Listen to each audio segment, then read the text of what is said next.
Triple तलाक ते constitutional bench की जजमेंट 2017 ਦੇ ਵਿੱਚ ਆ ਚੁੱਕੀ ਆ। अगस्त 2017 खालिद साहब नोट कर लो, तुहाडे कोल जे डेट ना होवे, 22 अगस्त 2017 ਨੂੰ ਸੁਪਰੀਮ ਕੋਰਟ ਦੇ ਕਨਸਟੀਟਿਊਸ਼ਨਲ ਬੈਂਚ ਨੇ ਕਿਹਾ ਸੀਗਾ ਕਿ ਜਿਹੜਾ ਟ੍ਰਿਪਲ ਤਲਾਕ ਦੀ ਪ੍ਰੋਵੀਜ਼ਨ ਆ ਉਹ ਇਲੀਗਲ ਆ, ਅਨਕਨਸਟੀਟਿਊਸ਼ਨਲ ਆ। ਔਰ ਉਸ ਦੇ ਵਿੱਚ ਜਿਹੜਾ ਸੁਪਰੀਮ ਕੋਰਟ ਚ ਗਈ ਸੀ ਉਹ ਇੱਕ ਮੁਹੰਮਦਨ ਲੇਡੀ ਸੀ, ਹਿੰਦੂ ਲੇਡੀ ਨਹੀਂ ਸੀ। तो बाद बीजेपी ज्वाइन कर गई थी। देखो खालिद जी, मैं तुहाडी देखो मैं रिस्पैक्ट भी करदा, विच ना बोलो, अच्छा नहीं लगदा। ठीक है कर लो, कंप्लीट कर लो सर। तुसी पर तुसी चैनल ते गलत कह रहे हो कि वो जजमेंट चैलेंज हो गई आ। वो जजमेंट नहीं चैलेंज हुई, वो जजमेंट तो बाद कानून बन गया कि जे कोई ट्रिपल तलाक दे प्रोविजन के मुताबिक तलाक देगा तो ਉਹਦੇ ਤੇ ਫੌਜਦਾਰੀ ਮੁਕੱਦਮਾ ਵੀ ਦਰਜ ਹੋ ਸਕਦਾ ਤੇ 3 ਸਾਲ ਤੱਕ ਦੀ ਸਜ਼ਾ ਵੀ ਹੋ ਸਕਦੀ ਆ, ਜਿਹਦੇ ਨਾਲ ਸਾਡੀਆਂ ਮੁਸਲਮਾਨ ਭੈਣਾਂ ਖੁਸ਼ ਨੇ। ਠੀਕ ਹੈ, ਤੁਸੀਂ ਉਹਨੂੰ ਚੈਲੰਜ ਉਸ ਨੂੰ ਜ਼ਰੂਰ ਕੀਤਾ, ਪਰ ਉਹਦੇ ਤੇ ਕੋਈ ਸਟੇ ਨਹੀਂ ਹੈ, ਉਹ ਪੂਰੀ ਤਰ੍ਹਾਂ ਇੰਪਲੀਮੈਂਟ ਹੋ ਚੁੱਕਾ ਆ। ਠੀਕ ਹੈ, ਜਦੋਂ ਸਮਾਜ ਦੇ ਬਿਹਤਰ ਫਾਇਦੇ ਦੇ ਲਈ ਕੋਈ ਕਾਨੂੰਨ ਸੈੱਟ ਬਣਾਇਆ ਜਾਂਦਾ ਹੈ ਔਰ ਜਦੋਂ ਉਹਨੂੰ ਸੁਪਰੀਮ ਕੋਰਟ ਵੀ ਠੀਕ ਕਹਿ ਦਿੰਦੀ ਹੈ ਤੇ ਆਪਣੀ ਇੱਕ ਭਾਰਤ ਦੇ ਨਾਗਰਿਕ ਹੋਣ ਦੇ ਨਾਤੇ ਇੱਕ ਜ਼ਿੰਮੇਵਾਰੀ ਬਣਦੀ ਹੈ ਜੀ ਜੀ ਕਿ ਆਪਾਂ ਉਸ ਨੂੰ ਮੰਨੀਏ। ਉਹਦੇ ਵਿੱਚ ਵੀ ਜੇ ਕੋਈ ਕਮੀਆਂ ਹੋਣ ਤਾਂ ਉਹਦੇ ਕੋਲ ਆਪਾਂ ਨੂੰ ਅਮੈਂਡਮੈਂਟ ਕਰਾਉਣ ਦੀ ਪਾਰਲੀਮੈਂਟ ਹੈਗੀ ਆ। ਹਾਂ ਨਾਰੰਗ ਸਾਹਿਬ ਮੈਂ ਖਾਲਿਦ ਜੀ ਨੂੰ ਪੁੱਛ ਰਿਹਾ ਹਾਂ ਔਰ ਮਨਜੀਤ ਜੀ ਸਾਡੇ ਨਾਲ ਨੇ, ਉਹਨਾਂ ਨੂੰ ਪੁੱਛ ਰਹੇ ਹਾਂ ਕਿ ਨੁਕਸਾਨ ਦੱਸੋ ਯੂਸੀਸੀ ਦਾ ਕੀ ਹੈ। ਹੁਣ ਤੁਹਾਨੂੰ ਸਵਾਲ ਜ਼ਰੂਰ ਬਣਦਾ ਹੈ, ਸ਼ਾਇਦ ਦਰਸ਼ਕ ਵੀ ਸੋਚ ਰਹੇ ਹੋਣਗੇ ਕਿ ਤੁਸੀਂ ਫਾਇਦਾ ਦੱਸ ਦਿਓ ਕੀ ਹੈ, ਕਿ ਇਹਦੇ ਨਾਲ ਨਫਾ ਕੀ ਹੋਏਗਾ। ਮੈਂ ਤੁਹਾਨੂੰ ਦੱਸ ਰਿਹਾ ਸਰ ਕਿ ਆਪਾਂ ਮਨਜੀਤ ਜੀ ਨੂੰ ਸਾਰਾ ਸੁਣ ਰਹੇ ਆ। ਮਨਜੀਤ ਜੀ ਇੱਕ ਵੀ ਕੋਈ ਇਹ ਨਹੀਂ ਦੱਸ ਸਕੇ ਵੀ ਉਹਨਾਂ ਨੂੰ ਨੁਕਸਾਨ ਕੀ ਹੋਊਗਾ, ਖਾਸ ਕਰ ਸਿੱਖ ਭਾਈਚਾਰੇ ਨੂੰ। ਸਿੱਖ ਭਾਈਚਾਰੇ ਦੀ ਤਾਂ ਇਨਹੈਰੀਟੈਂਸ ਵੀ ਹਿੰਦੂ ਮੈਰਿਜ ਐਕਟ ਦੇ ਨਾਲ ਆ, ਸਿੱਖ ਭਾਈਚਾਰੇ ਦੀ ਜਿਹੜੀ ਡਿਵੋਰਸ ਆ ਉਹ ਵੀ ਹਿੰਦੂ ਮੈਰਿਜ ਐਕਟ ਦੇ ਨਾਲ ਆ, ਸਾਰਾ ਕੁਝ ਹਿੰਦੂ ਮੈਰਿਜ ਐਕਟ ਦੇ ਨਾਲ ਜਦੋਂ ਗਵਰਨ ਹੋ ਰਿਹਾ ਤੇ ਉਹਦੀ ਜਗ੍ਹਾ ਜੇ ਕੋਈ ਹੋਰ ਯੂਨੀਫਾਰਮ ਲਾਅ ਆ ਜਾਏਗਾ ਸਿੱਖ ਭਾਈਚਾਰੇ ਦੇ ਤਾਂ ਕੋਈ ਗੱਲ ਨੁਕਸਾਨ ਹੈ ਹੀ ਨਹੀਂ। ਹੁਣ ਜਿਹੜਾ ਦੂਸਰਾ ਵਾ, ਕਿਉਂਕਿ ਜਿਹੜਾ ਮੁਹੰਮਦਨ ਲਾਅ ਦੇ ਵਿੱਚ ਕੁਝ ਕਮੀਆਂ ਹੈਗੀਆਂ ਨੇ ਜਿਹਨੂੰ ਸੰਵਿਧਾਨ ਜਾਂ ਪਾਰਲੀਮੈਂਟ ਕੋਲ ਹਮੇਸ਼ਾ ਹਰ ਕਾਨੂੰਨ ਨੂੰ ਅਮੈਂਡ ਕਰਨ ਦੀ ਪਾਵਰ ਹੈਗੀ ਆ, ਤੇ ਜਦੋਂ ਕੋਈ ਪਾਵਰ ਯੂਨੀਫਾਰਮਟੀ ਲਿਆਉਣ ਲਈ ਕੀਤੀ ਜਾਂਦੀ ਹੈ, ਦੇਖੋ ਇੱਥੇ ਕਿਸੇ ਇੱਕ ਕਮਿਊਨਿਟੀ ਦਾ ਸਵਾਲ ਨਹੀਂ ਹੈ, ਇਸ ਦੇਸ਼ ਦੇ ਵਿੱਚ ਹੋਰ ਕਮਿਊਨਿਟੀਜ਼ ਵੀ ਨੇ, ਕ੍ਰਿਸਚੀਅਨਸ ਵੀ ਰਹਿੰਦੇ ਨੇ, ਯਹੂਦੀ ਵੀ ਰਹਿੰਦੇ ਨੇ, ਸਾਊਥ ਦੇ ਵਿੱਚ ਬੜੀ ਵੱਖਰੀਆਂ ਕਲਾਸਿਸ ਨੇ। ਜਿਹੜਾ ਯੂਨੀਫਾਰਮ ਸਿਵਲ ਕੋਡ ਆ ਉਹ ਸਭ ਤੇ ਐਪਲੀਕੇਬਲ ਹੋਏਗਾ, ਕਿਉਂਕਿ ਜਦੋਂ ਆਪਾਂ ਇਸ ਨਾਰੇ ਨੂੰ ਲੈ ਕੇ ਚੱਲਦੇ ਆ सबका साथ, सबका विश्वास और सबका विकास, तो उदों ही हो सकता जब सब लिए कानून एक बराबर होवे। बिल्कुल, ते उस दे विच ही हले मैं फिर कह रहा बड़ी जिम्मेवारी नाल कि एक डिस्कशन शुरू हुई आ। डिस्कशन ਨੂੰ ਆਪਾਂ ਨੂੰ ਇਹ ਨਹੀਂ ਦੇਖਣਾ ਚਾਹੀਦਾ ਕਿ ਇਹ ਕਿਸੇ ਕਮਿਊਨਿਟੀ ਦੇ। ਠੀਕ ਹੈ, ਤੁਹਾਡੀ ਗੱਲ ਕੀ ਡਿਸਕਸ਼ਨਸ ਤਾਂ ਹੋਈਆਂ ਨਹੀਂ। ਇੱਕ ਮੇਰੇ ਇੱਕ ਹੋਰ ਛੋਟਾ ਜਿਹਾ ਸਵਾਲ ਹੈ ਜੋ ਇਸ ਪੂਰੀ ਚਰਚਾ ਦੇ ਵਿੱਚ ਉੱਠ ਕੇ ਆ ਰਿਹਾ ਹੈ ਕਿ ਦੇਸ਼ ਨੂੰ 75 ਸਾਲ ਹੋ ਗਏ ਆਜ਼ਾਦ ਹੋਏ ਨੂੰ, ਪਰ ਹੁਣ ਤੱਕ ਜੇ ਜ਼ਰੂਰਤ ਮਹਿਸੂਸ ਨਹੀਂ ਹੋਈ ਤਾਂ ਬੀਜੇਪੀ ਨੂੰ ਇਹ ਕਿਉਂ ਹੋ ਰਹੀ ਹੈ? ਸਰ ਜਿਹੜੀ ਪਹਿਲੀਆਂ ਸਰਕਾਰਾਂ ਸੀ ਤੁਹਾਨੂੰ ਵੀ ਪਤਾ 75 ਸਾਲ ਤੋਂ ਜੇ ਆਪਾਂ 5 ਸਾਲ ਵਾਜਪੇਈ ਸਾਹਿਬ ਦਾ ਸਮਾਂ ਛੱਡ ਦਈਏ, ਉਹ ਕੋਲੀਸ਼ਨ ਦੀ ਗਵਰਨਮੈਂਟ ਸੀ, ਤਾਂ ਬਾਕੀ ਸਾਰੀ ਟੈਨਿਓਰ ਦੇ ਵਿੱਚ ਕਾਂਗਰਸ ਨੇ ਰਾਜ ਕੀਤਾ। ਔਰ ਕਾਂਗਰਸ ਦੀ ਤਾਂ ਹਮੇਸ਼ਾ ਤੋਂ ਇਹ ਪਾਲਿਸੀ ਰਹੀ ਆ ਕਿ ਵੀ ਆਪਣਾ ਜਿਹੜਾ ਉਹ ਆਪਣੀ ਵੋਟ ਪੋਲਿਟਿਕਸ ਪਹਿਲਾਂ ਦੇਖਦੇ ਨੇ ਵੀ ਸਾਰੀ ਕਮਿਊਨਿਟੀਜ਼ ਆਪਾਂ ਵੋਟ ਕਿਵੇਂ ਲੈ ਸਕਦੇ ਆ। 370 ਦੇ ਵਿੱਚ ਉਹ ਉਦੋਂ ਵੀ ਡਿਸੋਲਵ ਕਰ ਸਕਦੇ ਸੀਗੇ ਜਦੋਂ ਆਪਾਂ ਉਹਨਾਂ ਨੂੰ ਲਿਆ ਇੱਕ ਸਪੈਸ਼ਲ ਸਟੇਟ ਦਾ ਦਰਜਾ ਦੇ ਦਿੱਤਾ। ਉਸ ਤੋਂ ਬਾਅਦ ਕਦੀ ਨਹੀਂ ਹੋਈ ਕਾਂਗਰਸ ਕੋ ਮੈਕਸਿਮਮ टाइम मेजोरिटी रही टिल राजीव गांधी जी, और मेजोरिटी भी ऐसी रही 400 तो ऊपर MP रहे, पर उदों किसी ने नहीं किया। ਤੇ ਹੁਣ ਜੇ ਭਾਰਤੀ ਜਨਤਾ ਪਾਰਟੀ ਦੀ ਸਰਕਾਰ ਇੱਕ ਯੂਨੀਫਾਰਮਟੀ ਲਿਆਣਾ ਚਾਹੁੰਦੀ ਆ, ਉਹਨੂੰ ਸਿਰਫ ਇਹ ਕਹਿ ਕੇ ਆਪਾਂ ਉਹਨੂੰ ਰਾਜਨੀਤਿਕ ਜਾਂ ਧਾਰਮਿਕ ਰੰਗਤ ਦੇ ਦਈਏ ਕਿ ਇਹ ਜੀ ਬਹੁਸੰਖਿਅਕਾਂ ਲਈ ਕਰ ਰਹੇ ਆ, ਇਹ ਜੀ ਵੋਟ ਬੈਂਕ ਦੀ ਰਾਜਨੀਤੀ ਕਰ ਰਹੇ, ਗਲਤ ਆ। ਦੇਸ਼ ਦਾ ਵਿਕਾਸ ਉਦੋਂ ਹੀ ਹੋਏਗਾ ਜਦੋਂ ਸਾਰੇ ਬਰਾਬਰ ਹੋਣਗੇ। ਨਹੀਂ, ਪਰ ਗੱਲ ਐ ਸਰ ਕਿ ਵਿਆਹ ਵਾਲੇ ਕਾਨੂੰਨ, ਗੋਦ ਲੈਣ ਦੇ ਵਿੱਚ ਕਾਨੂੰਨ, ਤਲਾਕ ਵਾਲਾ ਕਾਨੂੰਨ, ਇਸ ਦੇ ਨਾਲ ਕਿਵੇਂ ਵਿਕਾਸ ਰੁਕਿਆ ਹੋਇਆ? ਮੈਂ ਤੁਹਾਡੇ ਕੋਲ ਵਾਪਸ ਆਉਣਾ, ਸਮਾਂ ਪਿੱਛੇ ਬਹੁਤ ਘੱਟ ਹੈ, ਮੈਂ ਇੱਕ ਵਾਰੀ ਮਨਜੀਤ ਜੀ ਦਾ ਰੁਖ ਕਰ ਲਵਾਂ।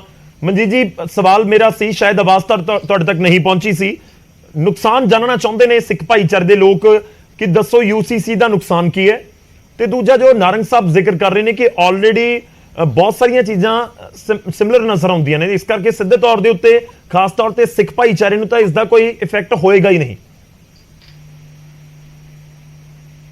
ਦੇਖੋ ਗੌਰਵ ਜੀ, ਮੈਂ ਬੇਨਤੀ ਕਰਨੀ ਚਾਹਣਾ ਕਿ ਸਿੱਖ ਤਾਂ ਆਨੰਦ ਮੈਰਿਜ ਐਕਟ ਚਾਹੁੰਦੇ ਆ, ਇਹ ਕਹਿੰਦੇ ਹਿੰਦੂ ਕੋਡ ਜਿਹੜਾ ਵਿਆਹ ਦਾ ਇਹਨਾਂ ਦਾ ਚੱਲਦਾ ਹੈ ਉਹਦੇ ਅੰਦਰ ਵਿਆਹ ਜਿਹੜੇ ਕਰੋ। ਅਸੀਂ ਤਾਂ ਹਿੰਦੂ ਉਹ ਇਹਨਾਂ ਨੂੰ ਮੁਬਾਰਕ, ਅਸੀਂ ਤਾਂ ਚਾਹੁੰਦੇ ਆਨੰਦ ਮੈਰਿਜ ਐਕਟ ਜਿਹੜਾ ਸਾਡਾ ਪੰਜਾਬ 'ਚ ਲਾਗੂ ਹੋਵੇ। ਔਰ ਇਹ ਕਹਿੰਦੇ ਆ ਨਹੀਂ, ਪਹਿਲਾਂ ਹੀ ਬੜੇ ਖੁਸ਼ ਨੇ, ਇਹ ਬਿਲਕੁਲ ਇਹ ਗੱਲ ਗਲਤ ਕਹਿੰਦੇ। ਦੂਜੀ ਗੱਲ ਇਹ ਆਂਦੇ ਆ ਵੀ ਹਿੰਦੁਸਤਾਨ 'ਚ ਸਾਰੀਆਂ ਹੀ ਕਮਿਊਨਿਟੀਜ਼ ਰਹਿੰਦੀਆਂ ਨੇ, ਔਰ ਜੇ ਉਹ ਇਕਸਾਰ ਹੋਣਗੀਆਂ, ਇਕਸਾਰ ਕਿਸ ਤਰ੍ਹਾਂ ਹੋਣਗੀਆਂ, ਰੁਜ਼ਗਾਰ ਦਿਓ ਸਾਰਿਆਂ ਨੂੰ, ਬਰਾਬਰ ਦੇ ਮੌਕੇ ਦਿਓ। ਲੋਕ ਤਾਂ ਰੋਟੀ ਤੋਂ ਤੰਗ ਨੇ ਇੱਥੇ ਹਿੰਦੁਸਤਾਨ ਦੇ ਵਿੱਚ, ਤੇ ਆਪਾਂ ਉਹਨਾਂ ਨੂੰ ਰੁਜ਼ਗਾਰ ਤਾਂ ਦਿੰਦੇ ਨਹੀਂ, ਬਰਾਬਰ ਦੇ ਹੱਕ ਤਾਂ ਦਿੰਦੇ ਨਹੀਂ, ਤੇ ਆਪਾਂ ਉਹਨਾਂ ਦੇ ਤੇ ਕਾਨੂੰਨ ਆਪਦਾ ਲਾਗੂ ਕਰਨਾ ਚਾਹੁੰਦੇ ਆ ਵੀ ਸਾਡਾ ਕਾਨੂੰਨ ਭਾਰਤੀ ਜਨਤਾ ਪਾਰਟੀ ਦਾ ਤੁਸੀਂ ਮੰਨ ਲਓ, ਕਿਉਂਕਿ ਸਾਨੂੰ ਵੋਟਾਂ ਚਾਹੀਦੀਆਂ ਨੇ। ਔਰ ਉਹਨਾਂ ਨੂੰ ਬਰਾਬਰ ਦੇ ਮੌਕੇ ਕਿਉਂ ਨਹੀਂ ਆਪਾਂ ਦੇ ਜਿਨ੍ਹਾਂ ਦੇ ਤੁਸੀਂ ਇਹ ਆਪਣੇ ਵੱਖ-ਵੱਖ ਧਰਮਾਂ ਦੇ ਲੋਕ ਜਿਹੜੇ ਰਹਿੰਦੇ ਆ, ਲੋਕ ਤਾਂ ਵਿਚਾਰੇ 2 ਵੇਲੇ ਦੀ ਰੋਟੀ ਤੋਂ ਆਤਰ ਹੋ ਗਿਆ, ਔਰ ਇੱਥੇ ਮਹਿੰਗਾਈ ਨੇ ਹਿੰਦੁਸਤਾਨ ਨੂੰ ਖਾ ਲਿਆ।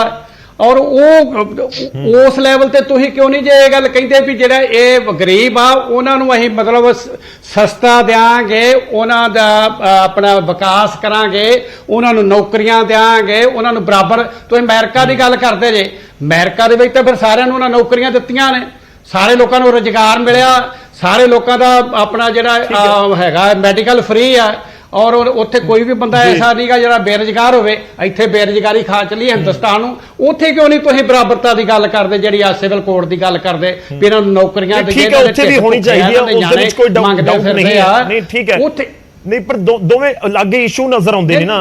ਨਹੀਂ ਉੱਥੇ ਵੀ ਬਰਾਬਰੀ ਦਿਓ ਨਾ, ਉੱਥੇ ਸਿਵਲ ਕੋਡ ਲਾਗੂ ਕਿਉਂ ਨਹੀਂ ਹੁੰਦਾ? ਰੋਜ਼ਗਾਰ ਹੋ ਜਾਵੇ, ਜੇ ਅਮਰੀਕਾ ਦੇ ਵਿੱਚ ਵੀ ਸਭ ਕੋਲ ਰੋਜ਼ਗਾਰ ਹੈ, ਔਰ ਇੱਥੇ ਉਹਨਾਂ ਦੇ ਲਈ ਸਭ ਦੇ ਲਈ ਸੇਮ ਹੈ ਨਾ ਗੱਲ, ਕਿ ਹਿੰਦੂਆਂ ਦੇ ਲਈ ਇੱਥੇ ਕਿਉਂ ਨਹੀਂ, ਜਿਹੜੇ ਉਹਨਾਂ ਦੇ ਧਰਮ ਗ੍ਰੰਥ ਜਿਹੜਾ ਸਿਵਲ ਕੋਡ ਲਾਗੂ ਕਰਨਾ ਹੈ ਇਹਦੇ ਵਾਸਤੇ ਕਰੋ, ਬੇਰੁਜ਼ਗਾਰੀ ਖਤਮ ਕਰੋ, ਮਹਿੰਗਾਈ ਖਤਮ ਕਰੋ। ਗੌਰਵ ਜੀ ਮੇਰੀ ਗੱਲ ਸੁਣੋ, ਹਿੰਦੁਸਤਾਨ ਵਿੱਚ ਆਪਾਂ ਪਾਸ ਉਧਰ ਗੱਲਾਂ ਕਰਦੇ ਅਮਰੀਕਾ ਦੀਆਂ, ਬਹੁਤ ਘੱਟ ਹੈ। ਮੈਂ ਕਨਕਲੂਜਨ ਵਾਲੇ ਅਮਰੀਕਾ ਦੀਆਂ ਇੱਥੇ ਖਾਲਿਦ ਸਾਹਿਬ ਨੇ ਕਿਹਾ ਸੀ ਕਿ ਥੋੜੀ ਜਿਹੀ ਮੇਰੀ ਬੇਨਤੀ ਸੁਣ ਲਓ, ਥੋੜੀ ਜੀ ਜੀ ਪਲੀਜ਼ ਤੁਸੀਂ ਕੰਪਲੀਟ ਕਰ ਲਓ, ਥੋੜੀ ਮੇਰੀ ਬੇਨਤੀ ਤਾਂ ਸੁਣ ਲਓ ਨਾ, ਮੇਰੀ ਬੇਨਤੀ। ਮੈਂ ਇਹ ਕਹਿਣਾ ਚਾਹਣਾ, ਇੱਥੇ ਕਾਮਰੇਡ ਜਦੋਂ ਅਸੀਂ ਛੋਟੇ ਛੋਟੇ ਹੁੰਦੇ ਸੀ ਤੇ ਕਾਮਰੇਡ ਛਤਰੀਆਂ ਲਈ ਛੋਟੇ ਮੀਂਹ ਰੂਸ ਚ ਪੈਂਦਾ ਸੀ ਤੇ ਛਤਰੀਆਂ ਇੱਥੇ ਲਈ ਫਿਰਦੇ ਹੁੰਦੇ ਸੀ ਵੀ ਮੀਂਹ ਰੂਸ ਚ ਪੈ ਰਿਹਾ। ਇਹੋ ਹੀ ਗੱਲ ਇਹ ਕਰਨਾ ਚਾਹੁੰਦੇ ਆ, ਅਮਰੀਕਾ ਵਾਲਿਆਂ ਨੇ ਸਾਰਿਆਂ ਨੂੰ ਰੁਜ਼ਗਾਰ ਦਿੱਤਾ ਔਰ ਕੈਨੇਡਾ ਵਾਲਿਆਂ ਨੂੰ ਰੁਜ਼ਗਾਰ ਦਿੱਤਾ, ਬਾਕੀ ਸਟੇਟਾਂ ਨੇ ਸਾਡਾ ਮੁਲਕ ਤਾਂ ਬਾਹਰ ਨੂੰ ਭੱਜ ਲਿਆ, ਭੁੱਖ ਦਾ ਮਾਰਿਆ। ਇਹ ਇੱਥੇ ਸਿਵਲ ਕੋਡ ਲਾਗੂ ਕਰਨ ਡਏ ਨੇ ਸਾਰਿਆਂ ਦੇ ਉੱਤੇ। ਮਹਿੰਗਾਈ ਨੂੰ ਕੰਟਰੋਲ ਕਰੋ। ਹਾਂ, ਪੈਟਰੋਲ ਕਿੱਥੇ ਚਲਾ ਗਿਆ, ਡੀਜ਼ਲ ਕਿੱਥੇ ਚਲਾ ਗਿਆ? ਲੋਕ ਤਾਂ 2 ਵਜੇ ਰੋਟੀ ਤੋਂ ਆਪਣੇ ਢਿੱਡ ਨੂੰ ਝੁਲਕਾ ਦੇਣ ਤੋਂ ਇਹੋ ਜਿਹੇ ਤੰਗ ਨੇ, ਆਪਾਂ ਉਹਨਾਂ ਤੇ ਕਾਨੂੰਨ ਲਾਗੂ ਕਰੀ ਜਾਂਦੇ ਆ, ਹੋਰ ਗੱਲਾਂ ਬਹਿ ਕਰੀ ਜਾਂਦੇ ਆ ਵੀ ਅਸੀਂ ਕਾਨੂੰਨ ਲਾਗੂ ਕਰ ਦੇਣ ਲੱਗੇ ਆ ਜੀ। ਤੁਸੀਂ ਬੇਰੁਜ਼ਗਾਰੀ ਖਤਮ ਕਰੋ, ਨਸ਼ਾ ਖਤਮ ਕਰੋ, ਤੁਸੀਂ ਜਿਹੜੇ ਆਪਣੇ ਨੌਕਰੀਆਂ 'ਚ ਬਰਾਬਰਤਾ ਦਿਓ। ਉਹ ਕਿਉਂ ਨਹੀਂ ਜੀ ਕਰਦੇ? ਤੁਸੀਂ ਉਹ ਤਾਂ ਕਰਦੇ ਨਹੀਂ ਜੀ, ਆਪਾਂ ਉਲਟਾ ਨੇ ਆ ਵੀ ਸਾਰਾ ਸਾਡੇ ਵਾਲਾ ਕਾਨੂੰਨ ਮੰਨ ਲਓ ਤੇ ਸਿਵਲ ਕੋਡ ਮੰਨ ਲਓ, ਠੀਕ ਆ, ਤੇ ਆਪੋ ਆਪਣੇ ਧਰਮਾਂ ਦੇ ਲੋਕ ਜਿਹੜੇ ਰਹਿੰਦੇ ਉਹਨਾਂ ਨੇ ਆਪਣਾ ਧਰਮ ਮੰਨਣਾ, ਆਪਣਾ ਸੱਭਿਆਚਾਰ ਮੰਨਣਾ। ਜੀ ਮਨਜੀਤ ਜੀ ਤੁਹਾਡੀ ਗੱਲ ਆ ਗਈ, ਇੱਕ ਬਹੁਤ ਛੋਟਾ ਜਿਹਾ ਜਵਾਬ ਦਿਓ। ਤੁਸੀਂ ਕਿਹਾ ਨੌਕਰੀਆਂ ਦੇ ਵਿੱਚ ਬਰਾਬਰਤਾ ਦਿਓ, ਇਸ ਦਾ ਕੀ ਭਾਵ ਹੈ? ਕਿ ਕਿਸੇ ਧਰਮ ਵਿਸ਼ੇਸ਼ ਦੇ ਹਿਸਾਬ ਦੇ ਨਾਲ ਨੌਕਰੀਆਂ ਮਿਲ ਰਹੀਆਂ ਨੇ, ਉੱਥੇ ਬਰਾਬਰਤਾ ਤੁਹਾਨੂੰ ਨਜ਼ਰ ਨਹੀਂ ਆਉਂਦੀ? ਨਹੀਂ, ਮੈਂ ਬੇਨਤੀ ਕਰਨੀ ਚਾਹੁੰਦਾ, ਜਿਹੜਾ ਅਮਰੀਕਾ ਦੀ ਗੱਲ ਕਰਦੇ ਆ, ਜਿਹੜੇ ਅਮਰੀਕਾ ਜਾਂਦੇ ਆ ਸਿਵਲ ਕੋਡ ਲਾਗੂ ਹੈਗਾ, ਹੋਰਨਾਂ ਦੇਸ਼ਾਂ 'ਚ ਹੋਇਆ, ਉਹ ਤਾਂ ਨੌਕਰੀਆਂ ਸਾਰਿਆਂ ਨੂੰ ਬਰਾਬਰ ਦਿੰਦੇ ਆ। ਇੱਥੇ ਤਾਂ ਗਰੀਬ ਮਰ ਚੱਲੇ ਆ, 2 ਵਜੇ ਰੋਟੀ ਨਹੀਂ ਆ ਰਿਕਸ਼ੇ ਵਾਲਿਆਂ ਦੀ ਪੂਰੀ ਹੋ ਰਹੀ, ਵਿਚਾਰੇ ਮੰਗਤੇ ਆ, ਸੜਕਾਂ ਦੇ ਉੱਤੇ ਲੋਕ ਤੁਰੇ ਫਿਰਦੇ ਆ, ਤੇ ਉਹਦੇ ਵਾਸਤੇ ਕਾਨੂੰਨ ਬਣਾਓ, ਲੋਕਾਂ ਦੇ ਢਿੱਡ ਭਰੋ, ਲੋਕਾਂ ਨੂੰ ਰੋਟੀ ਦਿਓ। ਮੁਲਕ ਹਿੰਦੁਸਤਾਨ ਦਾ ਬਾਹਰ ਜਾ ਕੇ ਅਮਰੀਕਾ ਚਲਾ ਜਾ ਰਿਹਾ, ਉਹਦੇ ਵਾਲੇ ਆਪਾਂ ਧਿਆਨ ਨਹੀਂ ਦਿੰਦੇ। ਨਸ਼ੇ 'ਚ ਹਿੰਦੁਸਤਾਨ ਮਾਰਿਆ ਚੱਲਿਆ। ਅਲੱਗ-ਅਲੱਗ ਇਸ਼ੂ ਜ਼ਰੂਰ ਹੋ ਸਕਦੇ ਨੇ, ਜਿਹੜਾ ਤੁਸੀਂ ਜ਼ਿਕਰ ਕਰ ਰਹੇ ਹੋ, ਦੋਵੇਂ ਅਲੱਗ ਨਸ਼ਾ ਕਿੰਨਾ, ਨਸ਼ਾ ਬੰਦ ਕਰੋ। ਇੱਕ ਪਾਸੇ ਗਰੀਬੀ ਵਾਲੀ ਗੱਲ ਹੈਗੀ ਹੈ, ਗਰੀਬੀ ਭੁੱਖਮਰੀ ਦੀ ਗੱਲ ਹੋ ਸਕਦੀ ਹੈ, ਦੂਜੇ ਪਾਸੇ ਇਹ ਸਿਵਲ ਕੋਡ ਬਿਲਕੁਲ ਅਲੱਗ ਇੱਕ ਨਜ਼ਰ ਆ ਰਿਹਾ ਹੈ। ਮੈਂ ਬਹੁਤ ਛੋਟੇ ਕਮੈਂਟਸ ਲੈਣਾ ਚਾਹੂੰਗਾ ਖਾਲਿਦ ਸਾਹਿਬ, ਫਾਈਨਲ ਕਮੈਂਟ। ਦੇਖੋ ਆਪਾਂ ਡਿਸਕਸ਼ਨ ਦਾ ਜ਼ਰੂਰ ਕਰ ਰਹੇ ਹਾਂ। ਗੱਲ ਹੈ ਕਿ ਤੁਸੀਂ ਕਹਿ ਰਹੇ ਹੋ ਕਿ ਸਟੇਕ ਹੋਲਡਰਸ ਦੇ ਨਾਲ ਗੱਲ ਨਹੀਂ ਹੋ ਰਹੀ, ਪਰ ਲਾਅ ਕਮਿਸ਼ਨ ਸੁਝਾਅ ਮੰਗ ਰਿਹਾ ਹੈ। ਤੁਸੀਂ ਜਾਂ ਕੋਈ ਵੀ ਕਮਿਊਨਿਟੀ ਜਾਂ ਉਹਨਾਂ ਦਾ ਕੋਈ ਨੁਮਾਇੰਦਾ ਸੁਝਾਅ ਤਾਂ ਦੇ ਸਕਦਾ ਹੈ। ਹੋਪਫੁਲੀ ਤੁਹਾਡੇ ਵੀ ਸੁਝਾਅ ਤੁਸੀਂ ਵੀ ਦਿੱਤੇ ਹੋਣਗੇ। ਦੇਖੋ ਸੁਝਾਅ ਦੇਣੇ ਚਾਹੀਦੇ, ਉਹਦੇ ਤੇ ਕੋਈ ਦੋ ਰਾਏ ਨਹੀਂ। ਇੱਕ ਚੀਜ਼ ਕਲੀਅਰਲੀ ਹੈ, ਸਾਡਾ ਜਿਹੜਾ ਸੰਵਿਧਾਨ ਹੈ, ਫੰਡਾਮੈਂਟਲ ਰਾਈਟਸ ਜੀ, ਉਹ ਕਲੀਅਰਲੀ ਇਹ ਗੱਲ ਕਹਿੰਦੇ ਹੈ ਕਿ ਹਰ ਇੱਕ ਕਮਿਊਨਿਟੀ ਨੂੰ ਆਪਣਾ ਕਲਚਰ, ਆਪਣਾ ਸੱਭਿਆਚਾਰ, ਆਪਣੀ ਬੋਲੀ, ਆਪਣਾ ਧਰਮ, ਉਹਨੂੰ ਪ੍ਰਫੁੱਲਤ ਕਰਨ ਦੀ, ਉਹਨੂੰ ਕਨਫੈਸ ਕਰਨ ਦੀ ਪੂਰੀ ਆਜ਼ਾਦੀ ਹੈ। ਠੀਕ ਹੈ। ਅਗਰ ਤੁਸੀਂ ਯੂਨੀਫਾਰਮ ਸਿਵਲ ਕੋਡ ਲਾਗੂ ਕਰਦੇ ਹੋ ਤਾਂ ਉਹਨਾਂ ਨੂੰ ਉਹ ਅਧਿਕਾਰ ਜਿਹੜਾ ਫੰਡਾਮੈਂਟਲ ਹੈ ਉਹ ਡਿਨਾਈ ਕਰ ਰਹੇ ਹੋ, ਕਿਉਂਕਿ ਯੂਨੀਫਾਰਮ ਸਿਵਲ ਕੋਡ ਡੈਫੀਨਿਟਲੀ ਜਿਹੜੀਆਂ ਕਮਿਊਨਿਟੀਜ਼ ਹੈ ਉਹਨਾਂ ਨੂੰ ਉਹਨਾਂ ਦੀ ਪਰਸਨਲ ਲਾਈਫ ਦੇ ਨਾਲ ਜੁੜੇ ਹੋਏ ਜਿੰਨੇ ਰਾਈਟਸ ਹੈ ਉਹਨਾਂ ਤੋਂ ਦੂਰ ਕਰੇਗਾ, ਨੰਬਰ 1।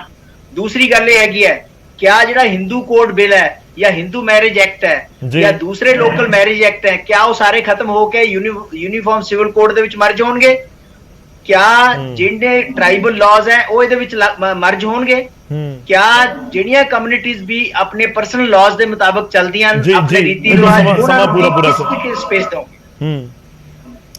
ਇਹ ਚੀਜ਼ਾਂ ਜਿਹੜੀਆਂ ਹੈਗੀਆਂ ਉਹਦੇ ਨਾਲ ਬਜਾਏ ਇਸ ਦੇ ਕਿ ਯੂਨਿਟੀ ਕ੍ਰੀਏਟ ਹੋਊਗੀ ਇਹਦੇ ਨਾਲ ਹੋਰ ਜ਼ਿਆਦਾ ਖਲਾਰਾ ਪਊਗਾ। ਠੀਕ ਹੈ ਨਾਰੰਗ ਸਾਹਿਬ ਫਾਈਨਲ ਕਮੈਂਟ ਤੁਹਾਡਾ ਇਹਨੂੰ 2024 ਦਾ ਏਜੰਡਾ ਸਮਝਿਆ ਜਾਵੇ। ਬੀਜੇਪੀ ਨੇ ਮੁੱਖ 3 ਏਜੰਡਿਆਂ ਦੇ ਉੱਤੇ ਕੰਮ ਕੀਤਾ, ਇੱਕ ਰਾਮ ਮੰਦਰ 370 ਤੇ ਤੀਜਾ UCC, ਕਿ ਹੁਣ ਇਹ 24 ਦਾ ਏਜੰਡਾ ਹੈ।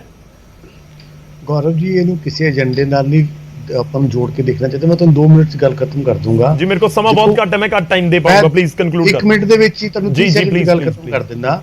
ਦੇਖੋ ਆਪਣੇ ਸਮਾਜ ਦੇ ਵਿੱਚ ਪਹਿਲਾਂ ਸਤੀ ਪ੍ਰਥਾ ਸੀਗੀ, ਸਮਾਜ ਹਿੰਦੂ ਸਮਾਜ 'ਚ ਵੀ ਬਹੁਤ ਕੁਰੀਤੀਆਂ ਸੀਗੀਆਂ, ਵੂਮਨਸ ਦੇ ਨਾਲ ਕਈ ਤਰ੍ਹਾਂ ਦੀ ਡਿਸਇਕੁਐਲਿਟੀ ਹੁੰਦੀ ਸੀ। ਸਮੇਂ-ਸਮੇਂ ਸਿਰ ਕਾਨੂੰਨ ਬਣਾ ਕੇ ਉਹਨਾਂ ਡਿਸਇਕੁਐਲਿਟੀਜ਼ ਨੂੰ ਖਤਮ ਕੀਤਾ ਗਿਆ। ਠੀਕ ਹੈ, ਕੋਈ ਐਵੇਂ ਵੀ ਖਾਲਿਦ ਸਾਹਿਬ ਨੇ ਵੀ ਮੰਨਿਆ 2 ਟ੍ਰਿਪਲ ਤਲਾਕ ਹੈਗਾ, ਪਰ ਇਹ ਮੰਨਦੇ ਨੇ ਕਿ ਉਹ ਕੁਰੀਤੀ ਸੀ ਤੇ ਇਹਨੂੰ ਮੁਹੰਮਦ ਇਹਨਾਂ ਮੰਨਦਾ ਨਹੀਂ ਸੀ। ਤੇ ਜੇ ਕੋਈ ਸਮਾਜਿਕ ਕੁਰੀਤੀਆਂ ਖਤਮ ਕਰਨ ਲਈ ਔਰ ਵੂਮਨਸ ਨੂੰ ਐਮਪਾਵਰ ਕਰਨ ਲਈ, ਇਕੁਐਲਿਟੀ ਦੇਣ ਲਈ ਜੇ ਕੋਈ ਕਾਨੂੰਨ ਲਿਆਇਆ ਜਾਂਦਾ ਤਾਂ ਆਪਾਂ ਨੂੰ ਉਹਦਾ ਬੜੇ ਦਿਲ ਨਾਲ ਸਵਾਗਤ ਕਰਨਾ ਚਾਹੀਦਾ। ਦੇਖੋ ਜਿੰਨੇ ਵੀ ਇਹਦੇ 'ਚ ਜਿੰਨਾ ਮੈਂ ਸਮਝ ਪਾਇਆ ਖਾਲਿਦ ਸਾਹਿਬ ਤੋਂ ਮਨਜੀਤ ਸਿੰਘ ਜੀ ਤੋਂ ਕਿ ਇਹ ਲਾਅ ਆਫ ਇਨਹੈਰੀਟੈਂਸ ਤੇ ਇਹਨਾਂ ਨੂੰ ਡਿਸਪਿਊਟ ਆ, ਹੋ ਸਕਦਾ ਇਹਨਾਂ ਦੇ ਵਿਚਾਰ ਸਾਡੇ ਨਾਲ ਭਿੰਨ ਹੋ ਸਕਦੇ ਆ, ਲਾਅ ਆਫ ਅਡਾਪਸ਼ਨ ਤੇ ਹੋ ਸਕਦਾ। ਤੇ ਆਪਾਂ ਨੂੰ ਉਹਦੇ 'ਚ ਜੇ ਆਪਾਂ ਬੜੇ ਦਿਲ ਨਾਲ ਇਸ ਚੀਜ਼ ਨੂੰ ਕਰੀਏ ਕਿ ਬੱਚਾ ਬੱਚੀ ਦੋਨਾਂ ਦਾ ਬਰਾਬਰ ਅਧਿਕਾਰ ਰਹੇ, ਤੇ ਇਸ ਤੋਂ ਇਲਾਵਾ ਤਾਂ ਹੋਰ ਕਾਨੂੰਨ ਕੀ ਆ ਜਾਏਗਾ। ਤੇ ਥੋੜਾ ਜਿਹਾ ਸਮਝਣਾ ਚਾਹੀਦਾ ਕਿ ਜੋ ਵੀ ਯੂਨੀਫਾਰਮ ਸਿਵਲ ਕੋਡ ਆ ਇਹਦੇ ਨਾਲ ਵੂਮਨਸ ਦੀ ਐਮਪਾਵਰਮੈਂਟ ਹੋਣੀ ਆ, ਜਿਵੇਂ ਟ੍ਰਿਪਲ ਤਲਾਕ ਐਕਟ ਨਾਲ ਹੋਈ ਸੀ। ਤੇ ਆਪਾਂ ਸਾਰਿਆਂ ਨੂੰ ਇਹਦਾ ਬ੍ਰੌਡਰ ਖੁੱਲੇ ਦਿਲ ਦੇ ਨਾਲ ਇਹਨੂੰ ਸਵੀਕਾਰ ਵੀ ਕਰਨਾ ਚਾਹੀਦਾ। ਇੱਥੇ ਆਪਾਂ ਨੂੰ ਆਪਣੇ ਸੁਜੈਸ਼ਨਸ ਵੀ ਦੇਣੇ ਚਾਹੀਦੇ ਨੇ ਔਰ ਉਹਨਾਂ ਸੁਜੈਸ਼ਨਸ ਨੂੰ ਇਨਕੋਰਪੋਰੇਟ ਕਰਾ ਕੇ ਇੱਕ ਹੈਲਦੀ ਲਾਅ ਸਾਹਮਣੇ ਲਿਆਉਣਾ ਚਾਹੀਦਾ ਤਾਂ ਕਿ ਸਮਾਜ ਦਾ ਵਿਕਾਸ ਹੋ ਸਕੇ।